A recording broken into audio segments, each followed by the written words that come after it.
You're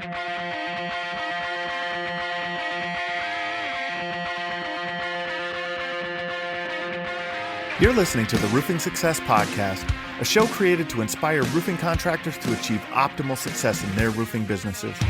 I'm the host, Jim Moline, the co-author of the book, Internet Marketing for Roofing Contractors, How to Triple Your Sales and Turn Your Roofing Website into an Online Lead Generation Machine. I'm also the co-founder of Roofer Marketers, the digital marketing agency for the roofing industry. On each episode, I'll be sitting down with industry leaders to talk about their processes, the lessons they've learned, and how to find success in roofing.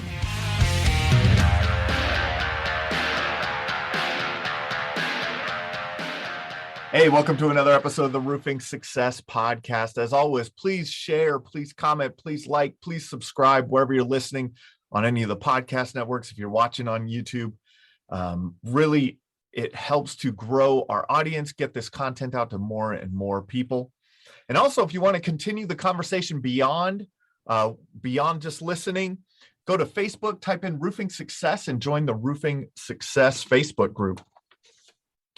Today, talking with another contractor who is finding success in his roofing business and is doing a lot of really cool, unique things. And that's Kris Bates with On Point Roofing, man. How you doing today? I'm doing well. How are you? Awesome, man. Awesome. So, Kris, you're down where? San Antonio area? I personally live in the Austin area. Okay. When I first started the company, a hailstorm hit San Antonio. And so I came to San Antonio, and the company is basically my infrastructure came out of San Antonio, even though I live in Austin. Okay. My biggest office as it stands now is out of San Antonio. Right on. So you now offices in San Antonio, Austin, and where else? So the goal is San Antonio, do what I've done here in San Antonio, yep. Austin, Houston, and Dallas. Nice. So the just dominating Texas, right? The idea is to create an office so that anybody that works for me or works for On Point doesn't have to travel, right? Yeah. And so that was kind of the idea. I was an adjuster for 13 years and traveled the country, and it was a little bit harder to have a family when you're doing that. But one of the unique things that came from that is my ability to work with insurance companies. So how'd you get started? You were on the adjusting side. Was that your path into being a contractor? That was my path. So having adjusted for as long as I did, I ran into another roofing contractor and I learned what those guys were making. And at the time when I was adjusting, the company that I was with, through no fault of mine, had lost some big clients and we're shifting up the game. And so when I lost those clients, they lost those clients, I lost income through no fault of my own. And then having had worked around all these contractors, I learned what kind of money was being made. And so I jumped the fence and I worked for another roofing company for about 7-8 months. I did $1.2 million for them and figured out, pretty quickly that this was something that I knew the business, I knew the financials, and, saw some things that I could do better as far as culture and training and some of the other things, and started my own company. Yeah, that's some of the things that we talked about, that you're doing some really unique stuff in the roofing industry. And really, I guess to start it off, we could just jump right into it and talk about it. But you're doing some unique recruiting efforts. Like everyone is, I feel like, it's kind of like post a job on Indeed, wait for people to apply. That's kind of the, how most hiring is done. But you're going after it, right? Like you're doing a much more unique way of attracting talent to your company. Well, we had to figure out. So I was in the roofing business, right? I wasn't in the marketing business. And so I started reaching out to figure out how to attract and utilize all the different forums like ZipRecruiter and all the different hiring platforms out there. So I started looking around to find a company that knew the algorithms, had the scripts, had the ability, knew how to advertise, where to advertise, what to say to attract as many people to my opportunity as possible. And they've been very successful in doing so, and have put me into a position to where I do a presentation on the company every Tuesday and Wednesday. And it's just about a 10-15 minute presentation, in which I'll have 30 to 40 people each day come in and listen to my presentation. And so basically I give a understanding of what, the culture, what's different about how I see business and how I've structured the company. I also show videos about, our events that we go on, and going to Vegas, and our award ceremonies, and the way I invest back into the company, and then get into the opportunity and that sort of thing. So that qualifies them. Before me having to spend all this time qualifying them first in front of them, I qualify a group of people, and then I give them my phone number. If they would choose to engage the opportunity at that point, now I know it's qualified. They've seen the physical side of it. They know that we're climbing around on roofs. They know all the different aspects of it. So at that point, now it's I'll set up a in-person interview where they come into the office, and it's way more qualified, and it's just a better use of my time. And we've found that the people that come in are super excited about it, and they stick around. So yeah, that's awesome, man. And so you're essentially you're going out there. So you have a service that you're using that is going out there and kind of are they posting the jobs for you and kind of driving people to the presentation that you do every week? Is that what's going on? That's correct. Yeah. That's so correct. so they're out there driving people to your presentation, and you're getting 20, 30 people a week. Yeah. So exactly. So, I mean, the 80-20 rule plays, right? That's kind of like sure. what I'm looking at. So if we've got, 40 people that are been invited or that confirmed, 30 of those are going to show up. Right. And so then out of those 30, I probably will close on about 10 to 15 of them. Right. And so then I do that the second day. And so my idea of that 80-20 rule is, I know that out of 17 people, I'm going to have 3 or 4 people that are going to be above the 100,000, and the rest are going to be kind of below that. And I also know that I'm going to be rotating at any given time 3 to 4 people. So my sweet spot is about 17 to 18 reps of just a constant rotation. And then the guys that really stick in and find a space, then they stay with, right? And so the idea was to eventually get that 80-20 to where I've got, 17 reps or 12 reps that are operating above the $100,000 mark. And, that's really where it's at. And then of course, with the commercial people, they bring in a lot bigger tickets. But there's a different personality that goes between people that are going to work the commercial and then your sales groups that are going after the residential. Right. Yeah. So what we're seeing now is that the residential people, there's a little bit of there's a grind to it. And so they start looking for the bigger deals. And so now we're finding some success with them moving into the commercial also. Okay. So this is how you're hiring your salespeople. It's not how you're hiring for other positions, correct? Correct. Okay. So in building that sales team, so you're breaking it down residential and commercial, you're looking for residential and commercial sales reps in these presentations, just to kind of get this nailed in a little bit on what are you looking for on the residential side? What are the characteristics of who you feel is going to, be like, have a shot at being, having a shot at having success? So it's that person that takes ownership over what they're creative. So as you work with so many sales reps, there's people that have excuses for themselves, and then there are people that take total responsibility for themselves and what the opportunity is.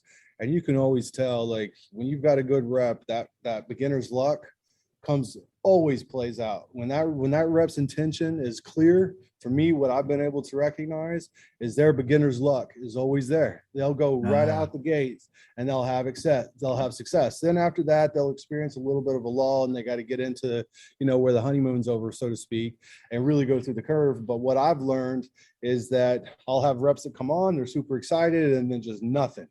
And generally speaking, those are the people whose intentions weren't as clear as the person who came in and right out of the gates, they're finding success, because it's almost like there's this buildup of intention for them. As soon as they went after it, they got success. And so that's kind of like a earmark that I look for, because it tells a story. Like, and then, they may not be the best or whatever, but they come out and right away they're having something on the table that we can work with.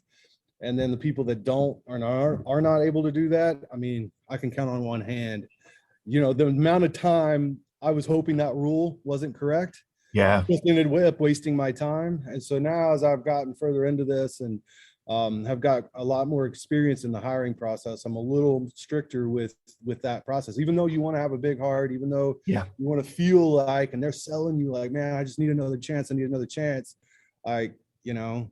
Sometimes it's more of a waste of time than anything. And so for me, that one indicator is, the excitement comes out, but then right away there's something to work with. And it's not just excuses or whatever the case may be.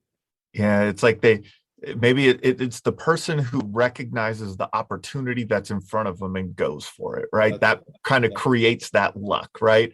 I was told a long time ago, 20 years ago, I was by a friend of mine's family member. We were having a conversation, and I mentioned I got lucky, and with a new employment opportunity or whatever, and he looked at me and he said, "You know what? Sometimes you create your own luck." Right. And that's what, so really it's those, what you're finding are the people that are they're creating their own luck, right? They're getting out there. Absolutely. Their intention is right? true. Their intention is true. They have a why. There is like a part of them that doesn't, failing is not a choice, right? Yeah. And once they have that, then I can work with them on degrees of like clearing up some of maybe the ways that they're thinking that might be creating more obstacles than anything, but if their intention is clear that they are absolutely not going to fail, then that shows up really quickly, right? Some way I'll be able to recognize that. And then no matter how small that is, I can still then take that and grow that person. That's right. And then there's the other that, that intention hasn't been made clear yet. And it's nearly impossible to get somebody to make that decision unless they do it for themselves, right? Yes. And until that's made, until that understanding about themselves is made, like they'll just like, it's like it's a vacuum and it never really goes anywhere.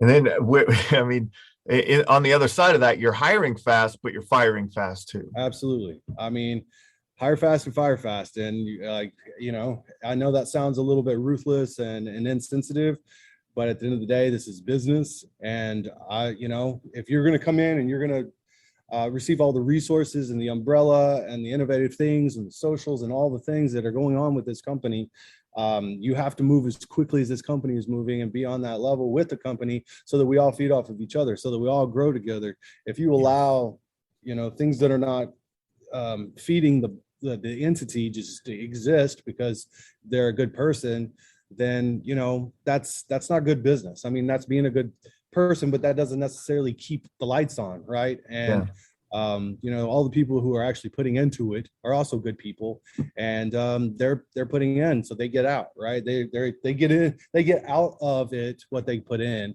and it's super important to be clear about that. So that you mentioned something there, and it makes me think of something, a challenge in every business, and that is the alignment with salespeople's goals and with company goals.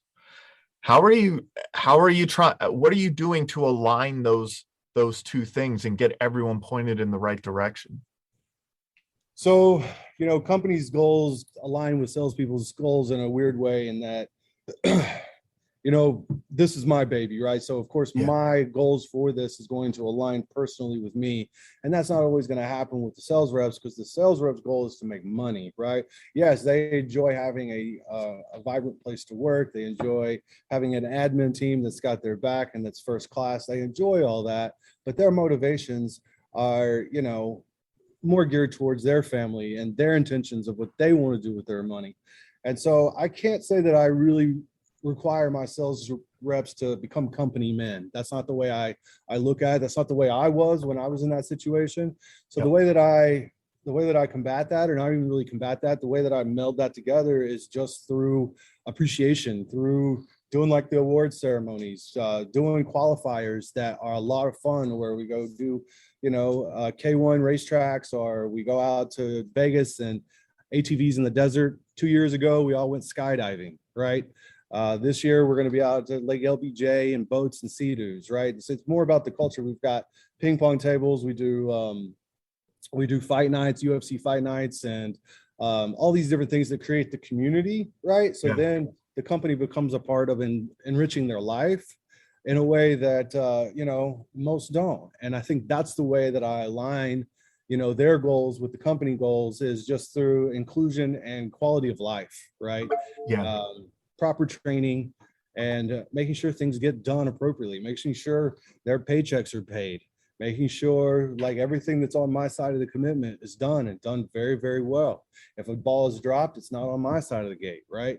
And I think that's what probably is, I'm more about endearment than requiring loyalty. Yeah. I think if I do the endearment side, the loyalty, where not expected, just kind of plays in naturally. And that's kind of the way I look at it. Yeah, man, that makes sense.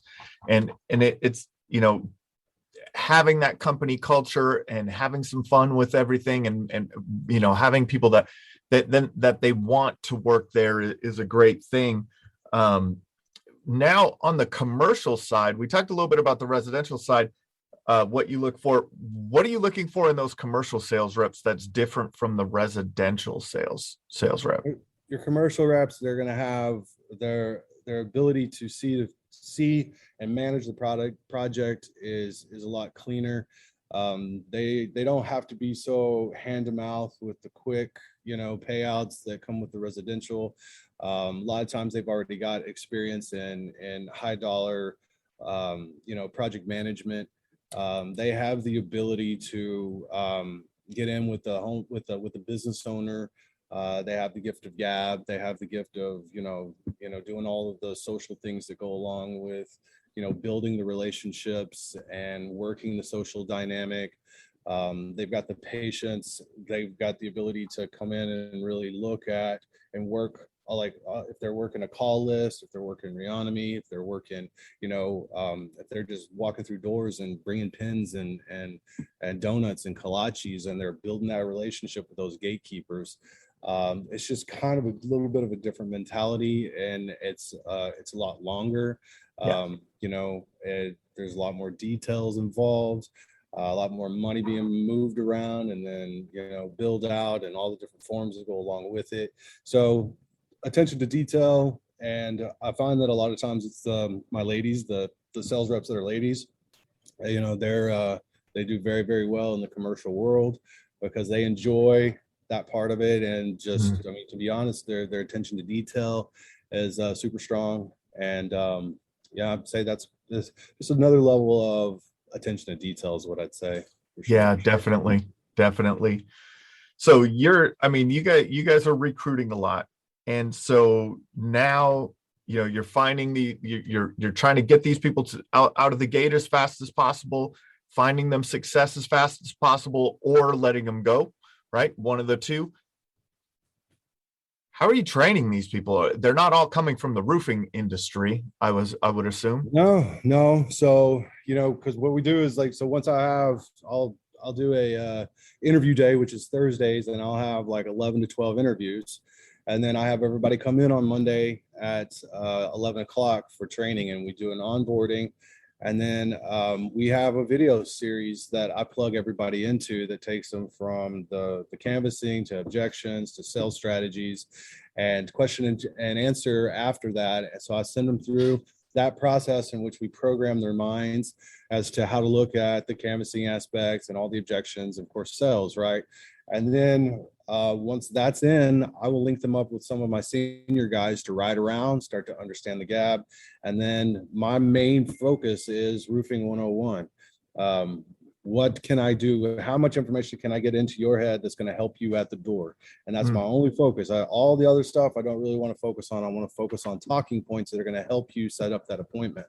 And once you set up that appointment, and I still get out there and ride in the field. I'll still get this Thursday. I've got a bunch of new people. I'll bring them in, and then we'll start to roundtable all of their experiences, their successes, what they're finding, start clarifying best practices, etiquettes with adjusters, all the things, and we bring them together. And so I just keep it going. I just keep going and bringing them all together and keep them out there door knocking until everybody starts to figure it out and they start communicating, and it just grows. Those learning curves start to kind of curve off, and everybody's making money.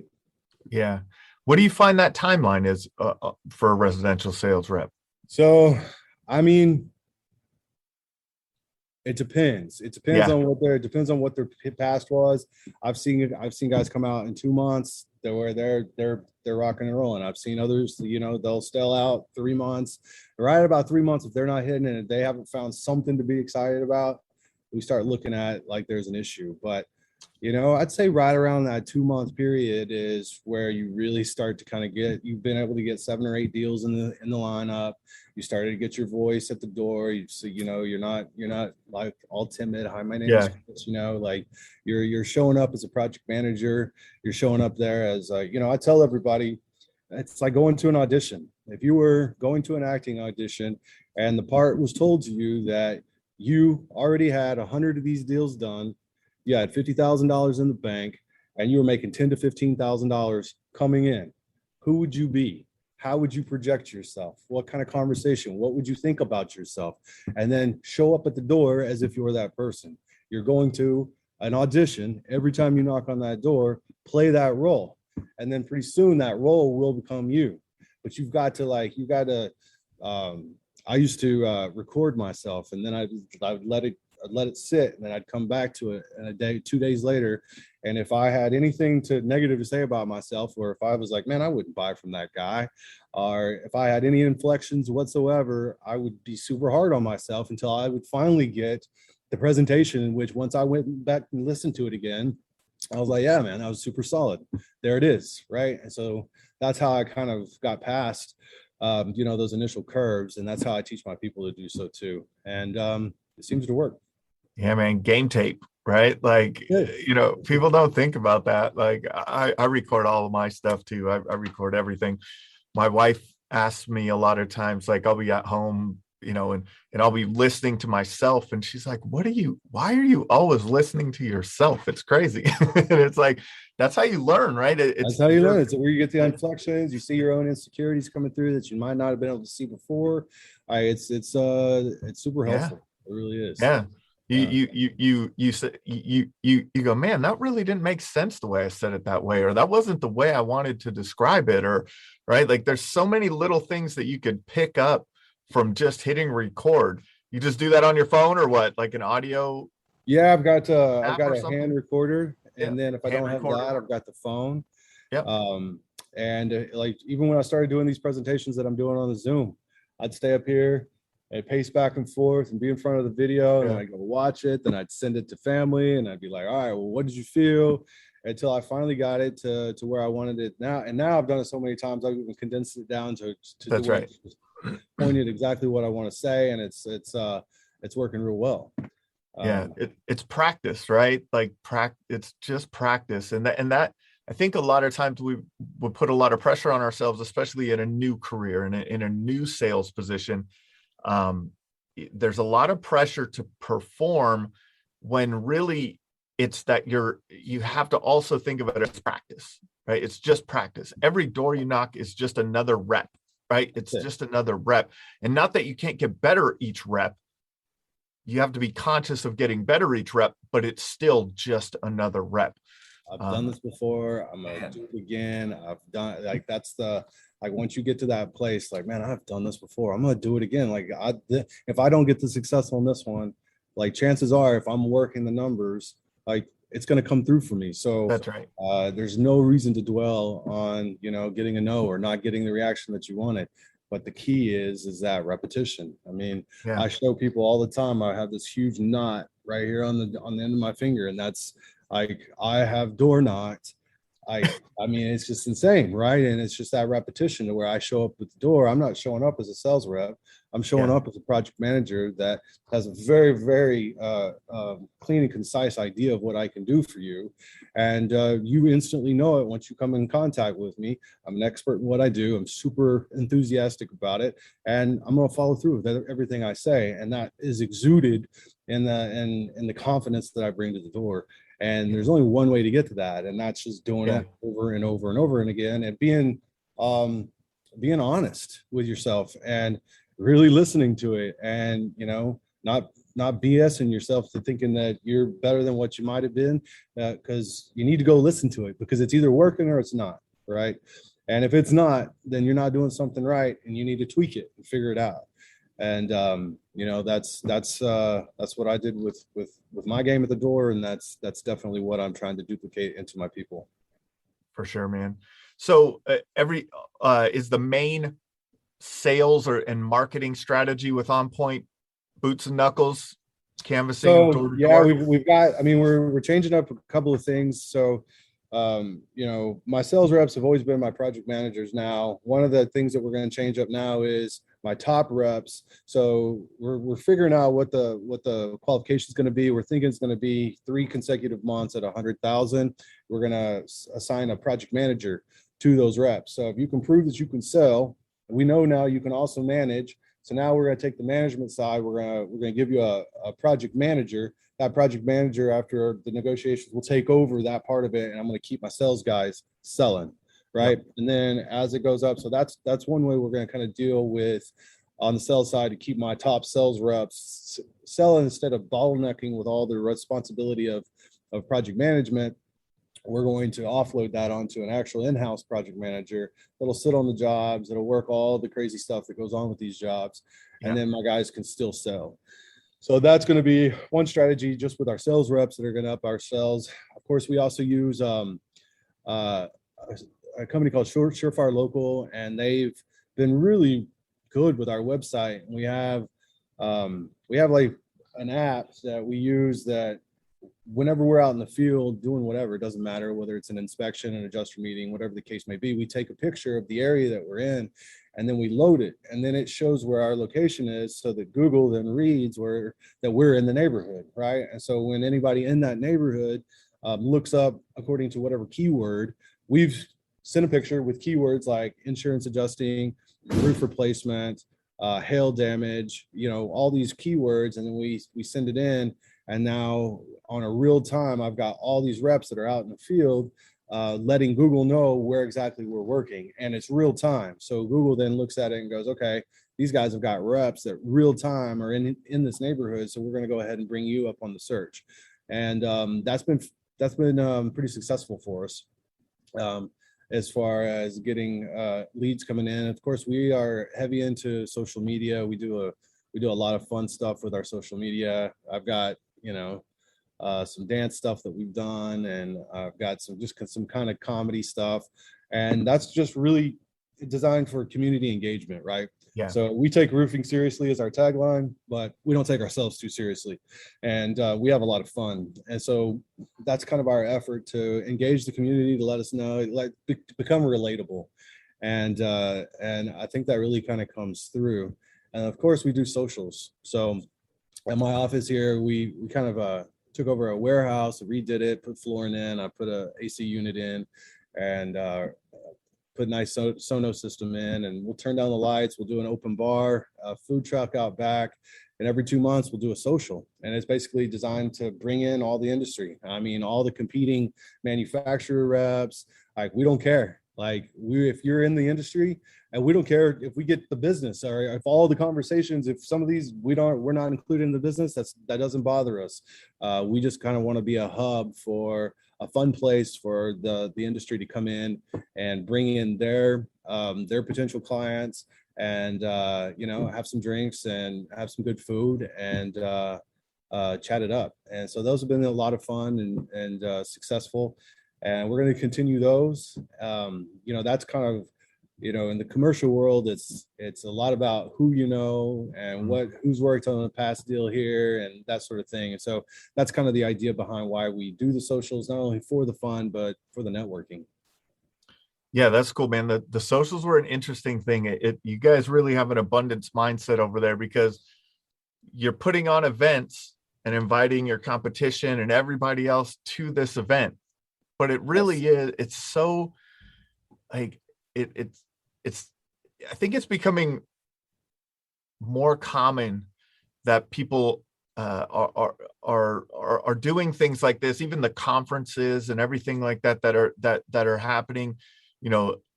Everyone is sharing more, and I think that uplifts the industry. Well, I mean, I haven't become the company that I've become because I was trying to compete with anybody, right? Yeah. have become what we've become because I've put my best foot forward, and then I've made the assumption that's what's coming to me and what's coming to my reps and to the company is because of the value that I bring to the market, not because, I backstab somebody over here or whatever the case may be. I tell my reps very, very specifically, we do not talk negatively about our competitors. I mean, at the end of the day, yes, we're competing, and there's a negative way to interact with your competition.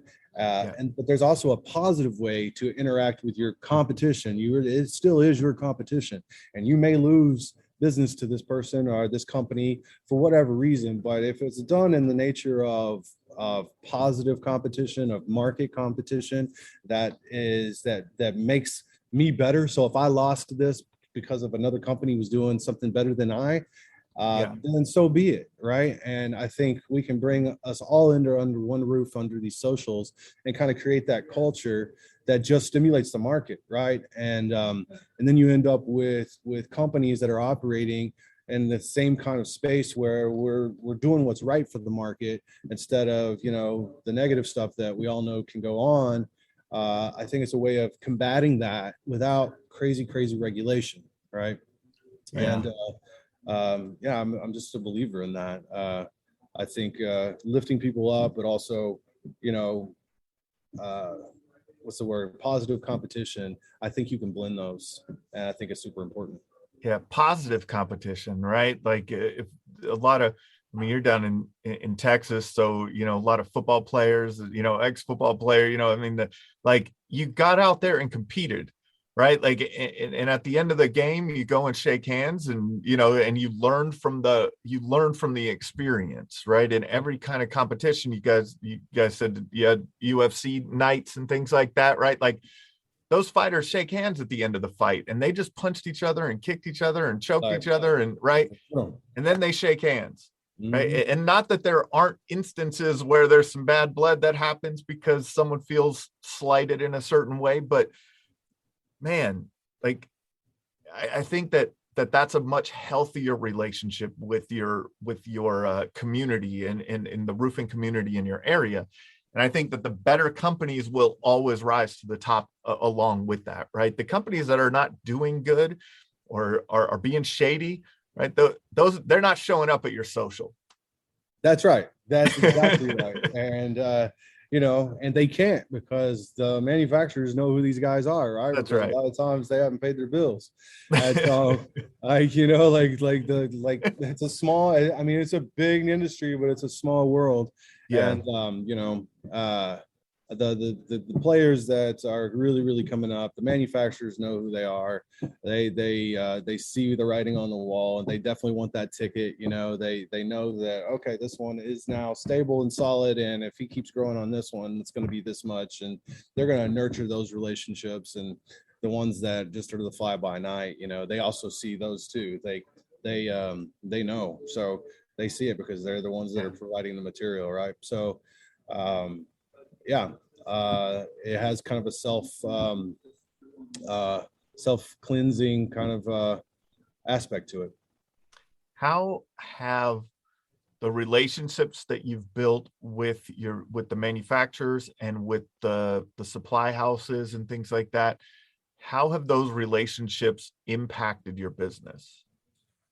Big time, especially when we're dealing with allocations, right? They have to. I think that there's a lot that goes on with the relationships that are built with the specific managers and the reps with regards to how allocations work. But they're a huge part of the process, and definitely on the commercial side of pricing out tear-offs and getting back to you quickly, and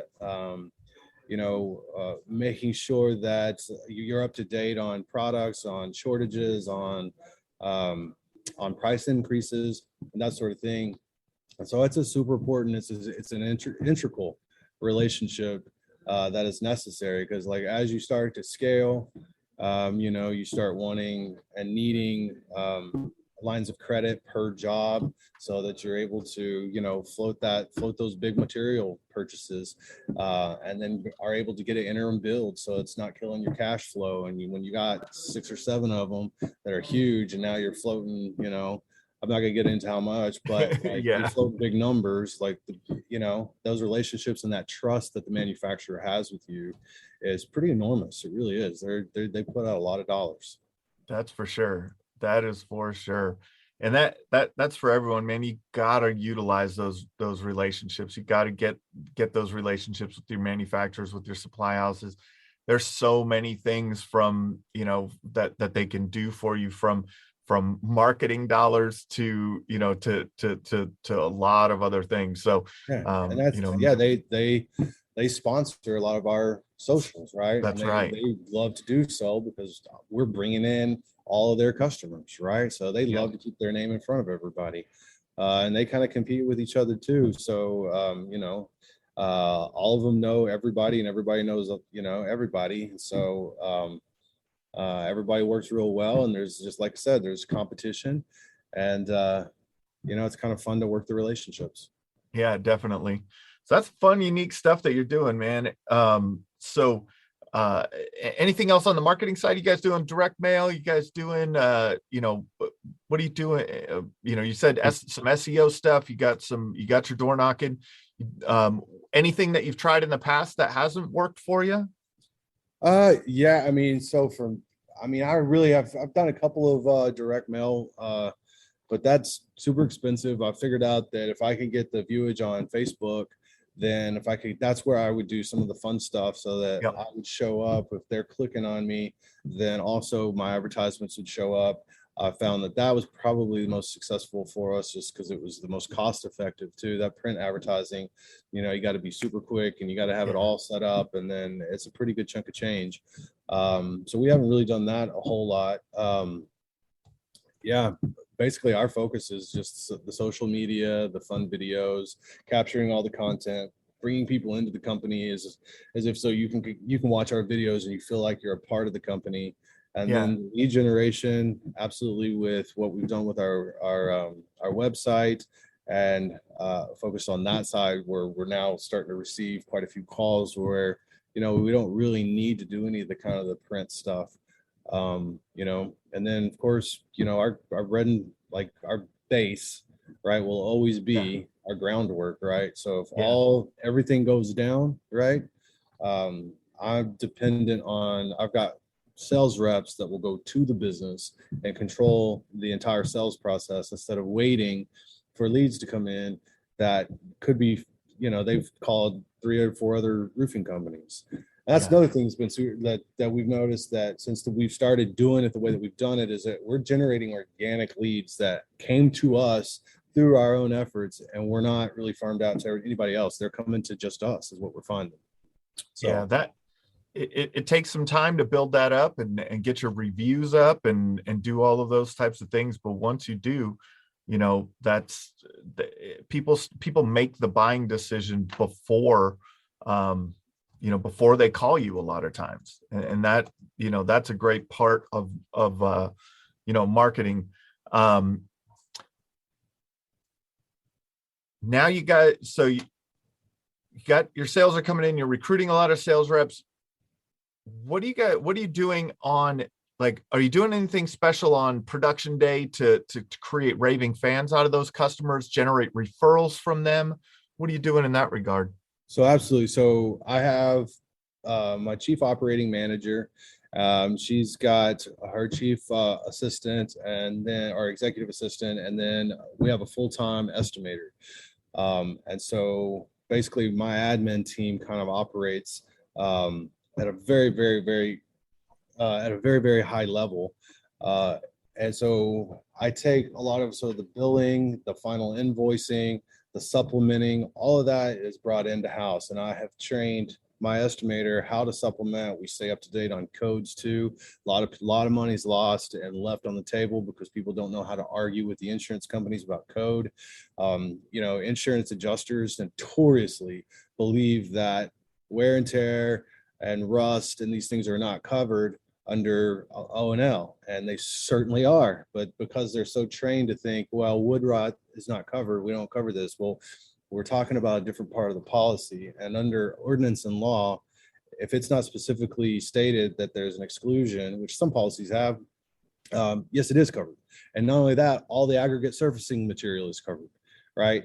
And we just we have to really argue that and take it all the way to management to get it done. And sometimes the managers don't even know what their policies say when it comes to ordinance and law. The only thing that we all know that they cover unequivocally is the drip edge, right? But a lot of money's left there, so we go after that. Carrie, she handles all of the invoicing, the back end of making sure that, all the checks are sent to the mortgage company. And so we do third-party authorization with all of ours. So we don't allow the customer, or we don't wait on our customers to do anything. And I think that's a big, huge benefit to customers. I hear horror stories with other companies because they don't have a third-party authorization in their contracts. And so they're waiting on the customer to send it to the mortgage company, and the mortgage company send it back and all that. We take control of all of that. And then I've got dispatch, or Jennifer. She handles all of our scheduling. So in Texas, when we get rain, she's in there, working with the crews and making sure that everything gets rescheduled and rescheduled, right? And so those are all done in-house so that the reps aren't responsible for that. Because it just becomes a cluster, right? And so we take that and put that under admin. So basically, all I want my reps doing, especially once they get past the 100,000 mark, is selling, right? Putting ink on paper. That's all I want them doing. And then from there, all of my in-house processes that I can control, right, through a systematic process, is taken, and then we'll give it back to them on the back end when they need to go do their final inspection. And get the referrals and say, hey, Mr. Customer, reintroduce and say, okay, we got this done for you, right? And then they take back over. And so that process has been working really well for us. Nice. Yeah. Supplementing. I mean, when you're in the insurance restoration industry, if you're not supplementing properly, you're losing. It is such an important key component to a successful, storm damage restoration company. For instance, one of the big ones is, the insurance companies won't pay for removal. But if you go look at the removal line item for roofing, it's only for the felt, the shingles, and ridge cap, right? All those other things that we're still removing, they should still owe for. So the ability to go and communicate that and write that in these estimates to where it's spelled out. Listen, I know that's a standard practice for you, but that standard practice is also flexible. And I'm asking you to be flexible right now because you're going based off of what. So you want to go verbatim what's in this line item when you don't have to pay for it. But now that you do have to pay extra, you don't want to go verbatim. You know what I mean? Like, help me out because I know that you guys are good people. And I know y'all say that y'all want to pay your policies, right? I mean, that's kind of what y'all do. And I believe that you do. So why are we having a problem here, right? Like, it's not making sense. And when you communicate with them like that, instead of being coming with a heavy hammer, but you kind of pull it back to them, I've taught Jack to do that. And he's very, very good at it. And it's an art, right? It's not black and white when you're working with the insurance companies because they're also different. They have different personalities. They have different training programs. They've got adjusters that are lifelong adjusters that have moved to different companies that are operating as if they still worked for this company over here. It's just a smorgasbord of different ways of looking at things, right? And it takes a little while to understand that and then, have patience through working through it. Yeah. And that's a big thing from, policy from insurance company to insurance company. There are so many details and then, like you said, people moving around from company to company, they may not even know that, with where I'm at now, these are the rules. Where I was at, the rules were different. There's, the policies were different here and there, that all those nuances. And I'm sure that coming from the adjusting side of things maybe helped you to formulate all of those, all of those systems and processes, right? All right. Right. Yeah. Absolutely. 'Cause I worked for all the different companies as an independent. And Yeah. so, then I would have a supervisor. So I would create my reports, and then I'd have a supervisor that would go to, and that supervisor would have a certain amount of companies that she was running or he was running quality control for. And so you just get insight on Yeah. what was expected by each of the companies. And that's stayed with me. And I've been able to give that to my team. Yeah, for sure. What moving into other markets, what challenges have you faced moving into other markets? So, the credibility that comes with having a built out office, the way that I've got this one built out, is super beneficial, right? And I want each market to be its own profit center. And so when I go into Austin, I'm building a team. And so what I'll do is I'll bring them down here so that they can get a vision of what I'm taking to Austin. But the problem is just, I've got, the heartbeat of what's going on down here is, I've four full-time people that come into the office every day. There's just a lot going on all the time. So it's easy to build around that, right? Yeah. So moving into a new market, I'm going to be 6-7 months before I'm going to be able to get into something as nice as this. And just the challenges of also being down here and finding, the biggest challenge is finding leadership that can do what you can do. And that way you can hand over this precious, sales team that you've built, right? And you can trust that that person's going to be able to maintain it and build it. And that's probably, I would say, been one of the struggles. Is you can find sales reps, but finding that leader is, a little bit longer and drawn out. Yeah, as company owners, a lot of times you're a more natural leader or a natural fit for that leadership role. But as you're spreading yourself between multiple locations, you got to have the vice president, the second in command kind of thing that Right. shares the same vision with you and is communicating the same messages and the same goals and things like that. So that's definitely something to look for. How are you overcoming that? Well, we've kind of gone through some incarnations as far as like, I thought, well, we'll just hire directly into the space. That kind of started off good, but then I realized, I can have a high horsepower salesperson, but there are so many nuances, like what we've been talking about, that come only with time. And even if I hire horsepower, it's those questions that he can't answer or she can't answer that still have to come my way. Yet that's the whole reason that I'm paying this person. And so hiring somebody that already has the knowledge, but is also on that level, it almost seems like it has to come organic and from within. In my mind, at this stage right now, that seems like what I'm dealing with, because I've engaged, but then that person still has so much to learn, and regardless of how well he can sell, all the conversations and all the questions that are coming from his reps, he still doesn't know how to answer. And then I'm fielding all those questions. And now I feel like I'm really just working with a higher end rep that I'm paying more because he's not there yet. And so,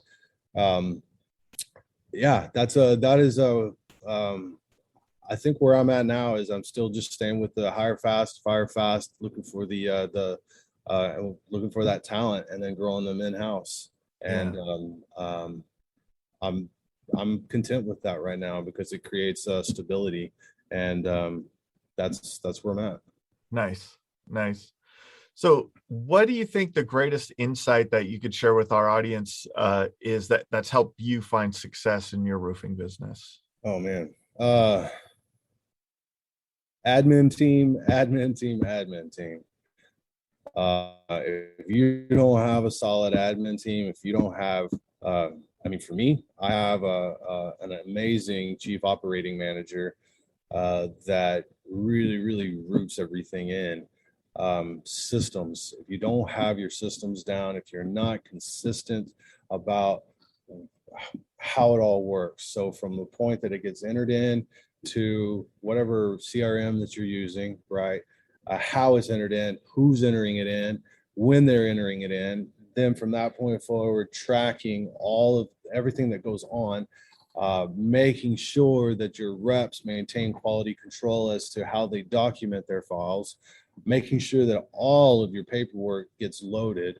Accounting, you have to have a good accountant. You have to job cost. You have to the smallest leg, to the smallest trip to Home Depot, you have to have processes that, if it was just a box of nails, that $100 or whatever it was, that has to get job costed. Otherwise, you'll have all this spread out stuff. I can't stress it anymore. Keep your books clean. Make your accountant go based off of what came out of the account, right? Like that should just every single day be accounted for. The process of having an estimator that knows how to take, my estimator is another sales rep, right? He sells basically the same. He'll do $150,000, $200,000 a month. He'll supplement 500 and he'll get approved 200, right? That's a sales rep right there that sits at a desk and makes awesome estimates. That's super big. And then also dispatch, having somebody that can work with the crews, that has the patience to deal with some of the communication gaps, that has the patience to deal with some of the lack of appreciation for the time invested and everything that is being done to get them that job. Sometimes they don't always, and sometimes can forget what's going on behind the scenes to get that work out there for them. And so they don't always treat it back our way. Somebody that is super positive and can work through that. That's where I've been blessed. My admin team is first class. And from there, once that's put into place, then you can build the sales reps. Then you can build, because now you can add volume to your system and it'll operate smoothly. Because if you add volume to your system and you don't have a system operating smoothly, Facebook and Better Business Bureau and every place that people can gripe at you is just going to blow up. And once that blows up, that's hard to recover from. That's for sure, man. Awesome. This has been another episode of the Roofing Success Podcast.